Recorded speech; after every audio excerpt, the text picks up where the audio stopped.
నమస్తే మిత్రులారా, నేను మీ శ్రీనివాస్ చౌహాన్ అడ్వకేట్. మిత్రులారా, ఒక కేసులోని విషయం ఏంటి అని అంటే, ఒక వ్యక్తి అతని యొక్క స్నేహితుడికి అప్పిచ్చినాడు. అప్పు తీసుకున్న వ్యక్తి ప్రామిసరీ నోటు, ఒక చెక్కు ఇచ్చాడు. కొన్ని రోజుల తర్వాత అప్పిచ్చిన వ్యక్తి వడ్డీతో సహా చెల్లించమని అడగడం మొదలుపెట్టినాడు. అతను తిరిగి అప్పుని వడ్డీతో సహా చెల్లించటం లేదు, ఇతనికి ఇబ్బంది పెడుతున్నాడు.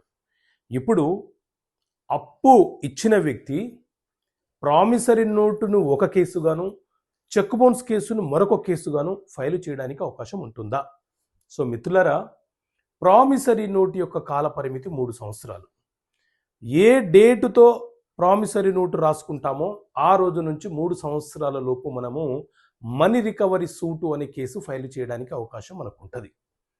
ఇది కంప్లీట్ సివిల్ నేచర్ కలిగినటువంటి కేసు. ఈ ప్రామిసరీ నోటు ద్వారా మనము అతని పేరు మీద ఏవైనా ఆస్తులు ఉంటే వాటిని అటాచ్ చేయమని అడిగే హక్కు మనకు ఉంటుంది. సో ఈ కేసుని సపరేట్గా ప్రామిసరీ నోటును ఆధారంగా చేసుకొని మనము సివిల్ కేసు ఫైల్ చేయవచ్చు. అదే అప్పు తీసుకున్న వ్యక్తి మనకు చెక్ ఇచ్చాడు కాబట్టి ఆ చెక్కుని ఆధారంగా చేసుకొని మనం బ్యాంకులో ఆ చెక్కుని ప్రజెంట్ చేసి ఒక రిటర్న్ మెమో తీసుకొని అతని మీద మనము చెక్ బౌన్స్ క్రిమినల్ కేసు కూడా ఫైల్ చేసే హక్కుని కలిగి ఉంటాము.